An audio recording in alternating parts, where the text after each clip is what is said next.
pertanyaan saya, tolong dijawab dengan jujur. Kira-kira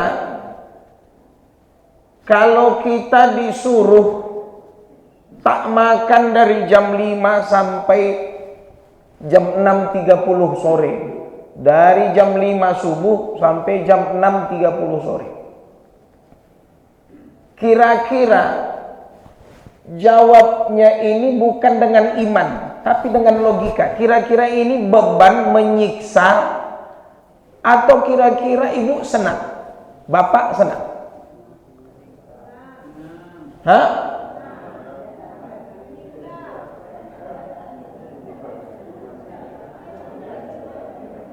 Ya kan Om? Lapar ini, jangan main-main.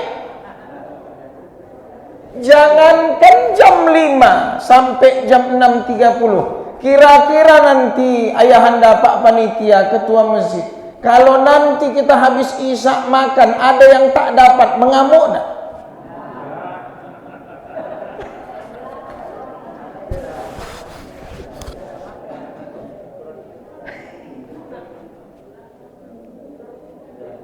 Sampai rumah, aku tak mau lagi ke Masjid Arafah. Banyak cerita.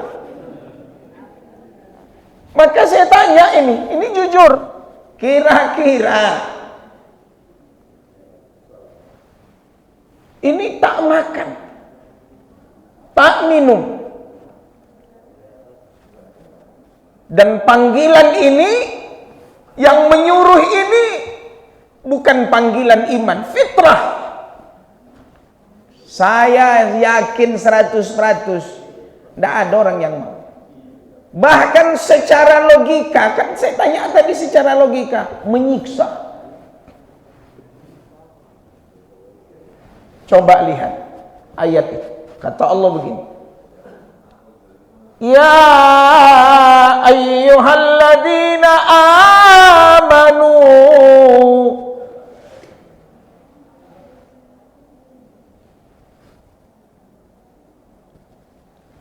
Allah bilang jelas panggilannya, dan panggilan itu kata Ibnu Mas'ud, idza sami'tallaha yaqulu ya ayyuhalladzina amanu far'iha sam'ak. Kau, kata Ibnu Mas'ud, kalau kau dengar Allah sudah memanggilmu panggilannya ya ayyuhalladzina amanu, coba pasang telingamu, dengar baik-baik. Karena kata Ibnu Mas'ud, fa innaha khairun tu'mar bih, itu adalah kebaikan yang diperintah. Au syarrun tunha, atau supaya terhindar dari keburukan.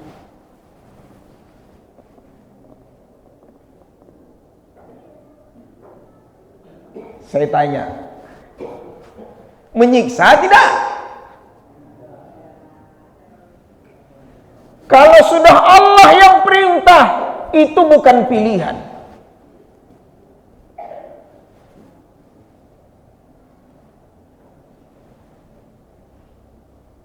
Makanya ada namanya fitrah jasad.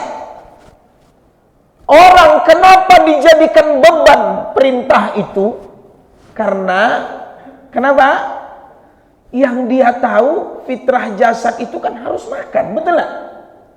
Harus minum.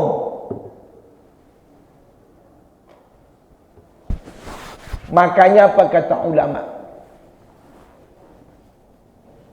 Tak bisa semua perintah itu harus dilogikakan.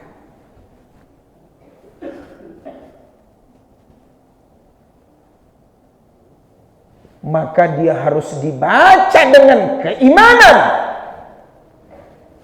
Makanya yang dipanggil orang yang beriman. Maka pertanyaannya, ada yang salah kalau orang beriman dia mengaku beriman, puasa itu jadi beban. Ada yang salah dalam hidup. Salahnya di mana? Berarti imannya belum bagus.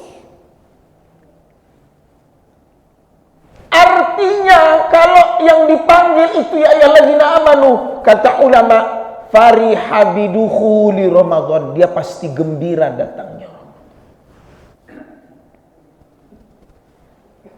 Seolah begini Bapak Ibu, nih ini programku untukmu, ini program surga untukmu, kusuguhkan untukmu. Tapi ingat, sekalipun kupanggil ya ayyuhalladzina amanu, itu tetap ada ujian bagimu. Nggak tentu, nggak mesti harus langsung lulus. Nah,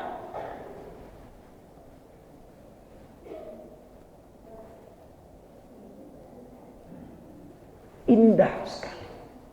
Jadi ketika ayat itu ya ayyuhalladzina amanu, memang stempel dari Allah, sadaqallaha wa rasulah, harus tertancap di hatinya bahwa keimanan yang bagus kepada Allah, kepercayaan kepada Allah yang disebut laisal iman bitamanni, iman itu bukan angan-angan.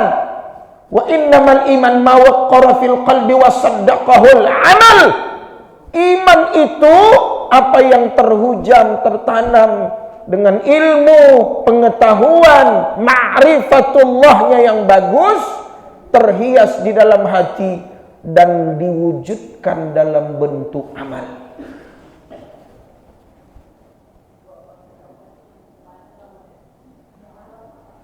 Tayyib. Sampai tadi ujian.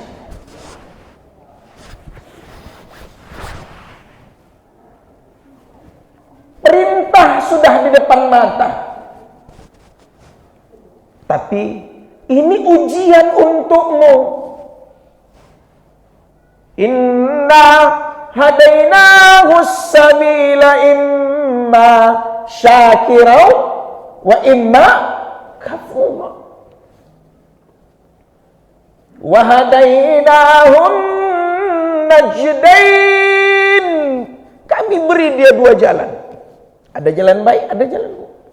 Kadang sudah Allah kondisikan suasananya. Sudah Allah robah jadwal makannya digeser. Sudah Allah robah jadwal tidurnya. Allah tambah sholat tarawihnya. Sudah Allah lipat ganda pahala di dalamnya. Sudah Allah mudahkan segalanya. Sampai ada Ramadan, ada Hari Raya Syawal, ada THR. Bayang itu, gaji pun pengaruh. Masya Allah, berubah semuanya. Terus, Anda belum berubah. Kan aneh.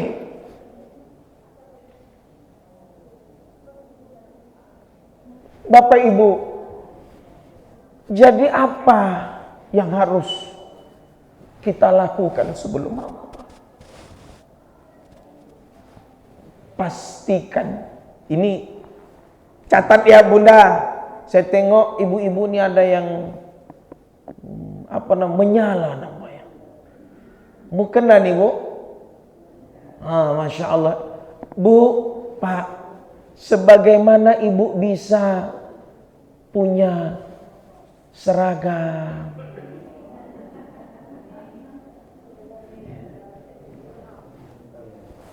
Pak, Bu, Pak, tolong buat hadirkan, jadikan setiap kali datang Ramadan, pastikan bahwa kita menspesialkan Ramadan. Itu nikmat sekali. Hidangan yang terindah bagi orang-orang beriman.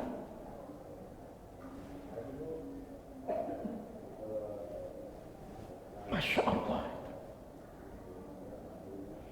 Jangan pernah anggap Ramadan itu biasa-biasa saja.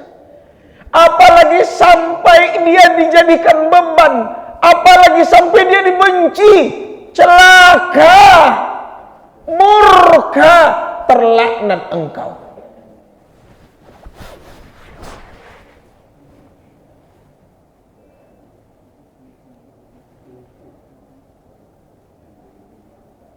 Wala'iyahzubillah. Maka Bapak Ibu, saya ulangi, ini poin pertama. Kalau di poin ini kita nggak selesai, malu kita sama Allah. Kalaulah mukena yang biru yang berkilat-kilat itu lebih spesial bagimu, nggak apa-apa. Emas yang udah beron-on itu yang kau simpan spesial, nggak apa-apa. Simpan aja Bu, caliak-caliak, nggak apa. Nggak masalah. Jika mobilmu, hartamu, istrimu, siapapun yang Allah titipkan, itu memang spesial. Tapi itu belum tentu menyelamatkan. Belum tentu membahagiakanmu. Belum tentu menghadirkan ampunan untukmu, justru bisa menambah dosa dan ujian bagimu. Tapi Ramadan, Allah yang menjamin. Rasul udah bilang juga. Coba saya tanya Bapak Ibu, pilih mana ampunan? Sampai detik ini kan banyak dosa kita tuh Pak Bu. Lalu kata Nabi, ini Ramadan, kalau kau sampai nanti ke Ramadan, yang PR bagimu, yang indah bagimu itu adalah ampunan. Soma Ramadhana imanan wahtisaban ghufira lahu ma taqaddama min dzambi. Tidak ada pilihan yang indah kecuali ampunan. Saya tanya, kira-kira duit 10 miliar sebanding nggak dengan ampunan? 1000 triliun pun tidak akan bisa menyamai dengan karunia nikmat Allah yang Maha Pengampun, Ghafur, Syakur, Rahim, Ghaffar, Tawwab.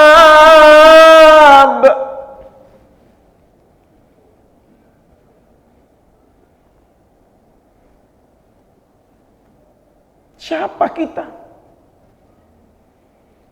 Jadi saya baca-baca nikmatnya Ramadan ini Pak. Macam Allah pula rasanya mengemis ke kita. Sudah ku kasih ke Ramadan, ampunan ada, pintu surga ada, lipat ganda pahala ada, bau mulutmu pun lebih wangi dari harum kasturi ada, 1 malam lebih baik dari 1000 bulan pun sudah ada, Quran syafaat ada, terus mau kau apa? Lebih itu ampunan, dosamu ku ampunkan. Penting dasari puasamu dengan iman dan hanya mengharap ridho kepadaku. Cukup.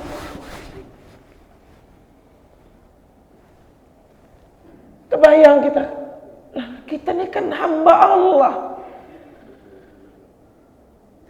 Dikasih momennya, dikasih suasana, situasi, kusehatkan engkau, duit ada, rumah ada, ampunan ku datangkan untukmu, kau santai saja. Aneh kan? Jadi Bapak Ibu, puasa itu bukan hanya sekedar perintah. Bagi orang yang beriman, itu sesuatu yang dinanti dan yang ditunggu, dirindukan. Kenapa? Karena Ramadan itu bagi manusia yang nggak ngerti, sebenarnya itu adalah singkat.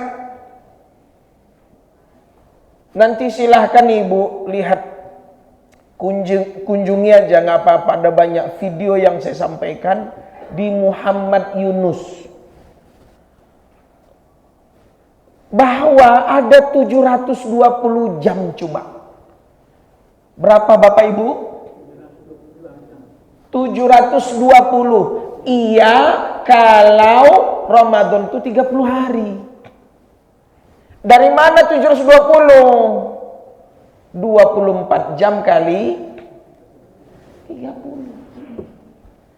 Bu, Pak, kalau tidur saja 5 jam, 6 jam, anggaplah 6 jam. 6 kali 3 berapa? 180. Itu baru tidur. Jangan-jangan istri kita suka nonton drama Korea, drama cinta, selfie. Jangan-jangan kita suka nonton film, nonton bola. Kalau handphone 3 jam saja sehari, nonton, itu 90. 180 ditambah berapa tadi? 90 berarti 270.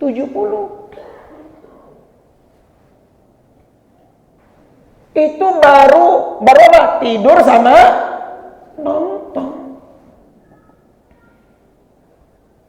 Belum ke kamar mandi, belum di atas kendaraan, belum di meja makan. Ini yang rutinitas saja. Saya udah hitung, habis 500 jam. Tinggallah 270 jam. Itulah sholat subuh, zuhur, asar, maghrib, isya, tarawih. Kalau dia baca Quran, mantap. Kalau dia sedekah, bagus.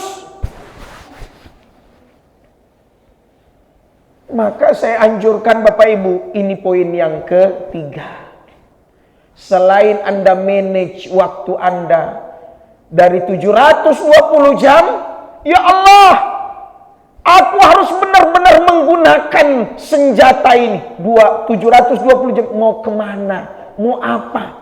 Untuk itu saya anjurkan, selain manage waktu, yang ketiga, buatlah program target setiap kali datang Ramadan.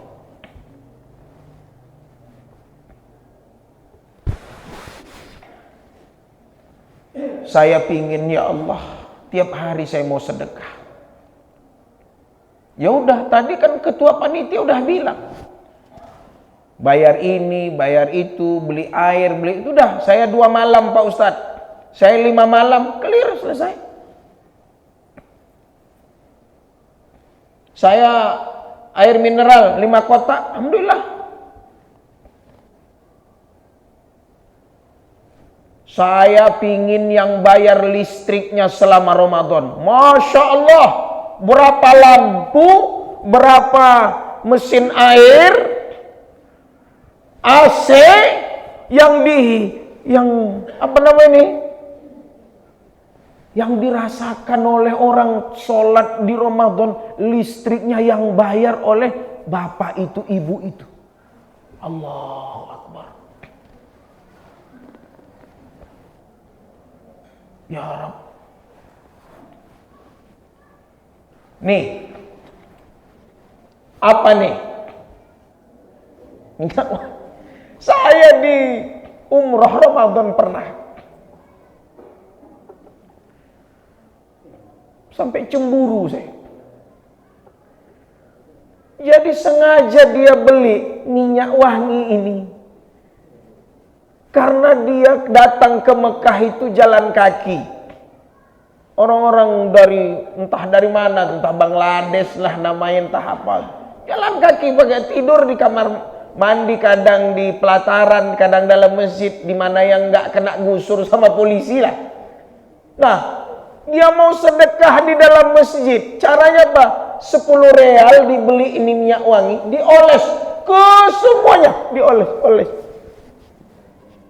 Masya Allah. Minyak wangi. Ada lagi satu jamaah lagi. Dia nggak ada yang mau dia sedekahkan. Dia pingin sedekah apa? Tenaga. Pergi dia ke tong tangki air zam-zam itu. Kan di situ ada tempat gelas yang dipakai, ada yang belum, ya kan? Yang itu apa dia lakukan di situ? Diambilnya lah air zam-zam itu, digilir sama dia. Pas mau buka nih, 1 jam mau buka, kadang 3. Saya perhatikan itu. Itu aja. Nggak perlu orang lagi bangkit, ambil. Dia aja, tenaga dia gunakan. Supaya orang berbuka pakai air Zam-Zam. Masya Allah. Masya Allah. Jadi berbuat baik itu nggak susah. Kalau ada niat, ada semangat, Allah kasih jalannya.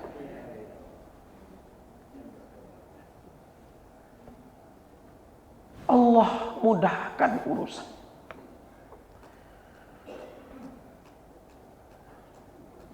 Ada lagi yang berduit. Ternyata di Mekah itu banyak orang yang cari makan. Caranya, karcis-karcis yang ada di restoran kebab, yang burger itu, dia pergi ke jalan. Pak, itu lihat antri orang makanan. Iya. Bapak mau berapa kupon? Satu box ini 10 real katanya. Ada yang ini 15 real. Kalau ayamnya separuh 25 real. Bapak mau berapa bungkus? Nanti kita bagikan. Bapak pun bagikan boleh langsung ke mereka yang antri itu. Rupanya yang antri itu bukan murni orang rumah makan yang ngasih. Tapi orang rumah makan itu, restoran itu mencari donatur. Kamu mau berapa bungkus? Kamu mau berapa pack? Oh, saya 10 udah dibuatin. Nah, bagikan ke sana. Yang membuat ada, yang memanggil mencari ada, penunggunya pun ada. Langsung disantap. Di mana? Di tanah haram. Kenapa saya tahu itu? Saya cari. Apalah yang indah, ya Allah, tunjukkan aku apa yang indah rahasiamu di dalam masjid ini. Sekarang Bapak Ibu, jelas tadi udah, ambil bagian kita. Ketimbang tersimpan duit di rekening di bank, itu untuk apa? Anak cucu kita ada rezeki dia tuh nanti ada. Ini udah di depan mata. Saya tidak cemburu walaupun saya tak ceramah Ramadan di sini. Tapi bulan itu memang bulan-bulan qad ja'akum syahrun mubarak. Memang bulannya berkah. Jadi tadi pagi saya ceramah di Pelalawan. Ibu-ibu, jadi Ustaz, kami melelang Quran untuk diwakafkan. Ya udah, saya satu, yang lain ibu-ibu, ayo, tinggal QRIS ya. Bismillah. Sudah berapa terkumpul bang? Saya bilang 370 Quran. Quran berapa? Saya tanya. 50.000-nya. Mantap. Jadi Bapak Ibu, buat program. Saya Ustadz mau ngantar makanan buka sama sahur untuk gori masjid. Bagus. Bagus. Baik, ini poin yang ketiga. Yang keempat tadi, mari kita lapangkan dada untuk saling memaafkan. Supaya fungsi Ramadan itu kan membersihkan jiwa hati kita. Gimana mau bersih, tenang, bahagia, kita aja masih menyimpan dendam. Nah mungkin itu karena ini bahasa logikanya, hanya yang bersih yang bisa iya kan? Nggak mungkin hikmah Ramadan itu hinggap di hati yang kotor, nggak mungkin.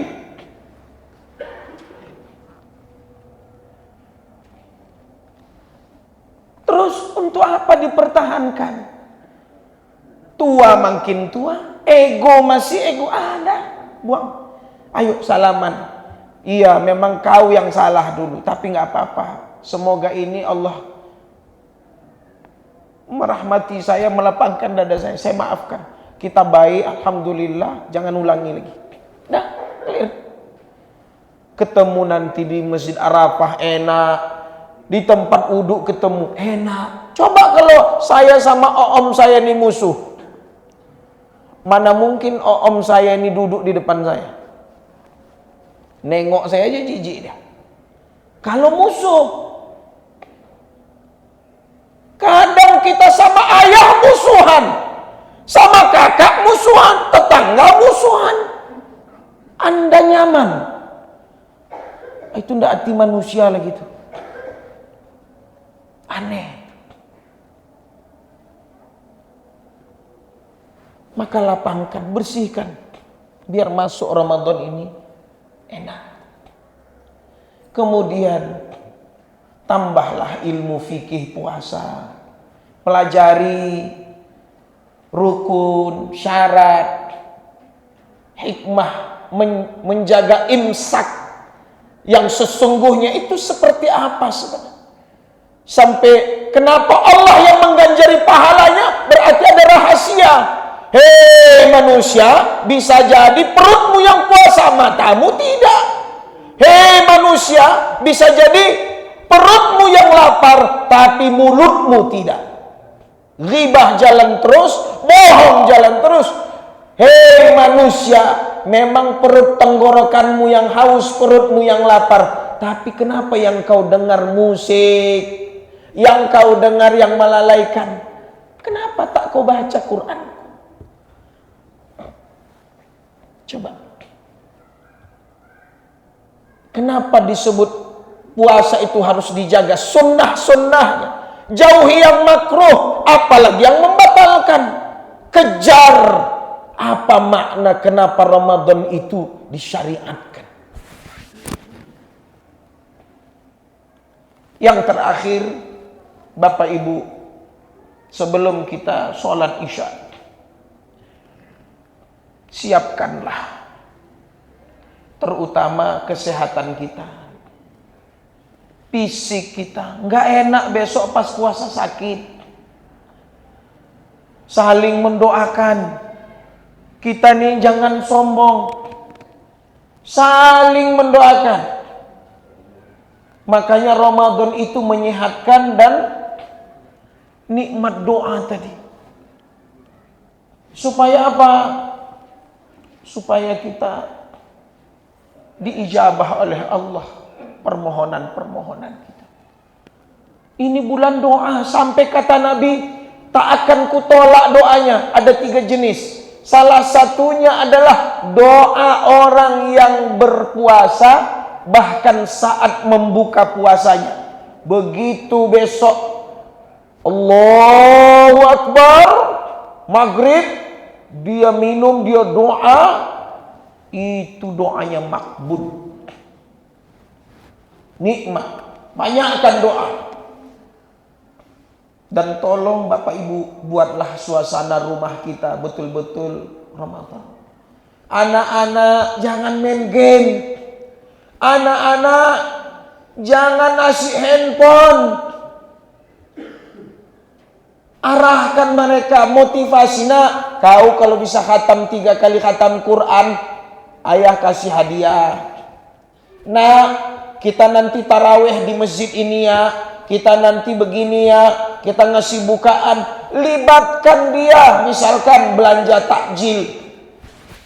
Contoh Pak, hadis Nabi nih, man fattara shaiman, siapa yang memberi makan orang yang puasa, memberi bukaan, baginya pahala sama pahala orang yang puasa, tanpa berkurang sedikit pun.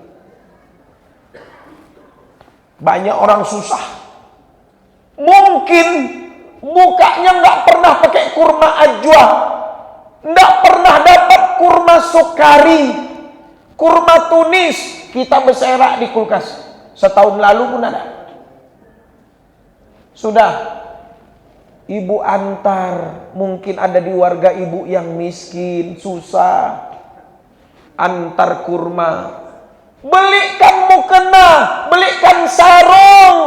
Dipakainya untuk tarawih, pakainya di Ramadan ke masjid, sholat Idul Fitri. Ya Allah, mengalir pahala.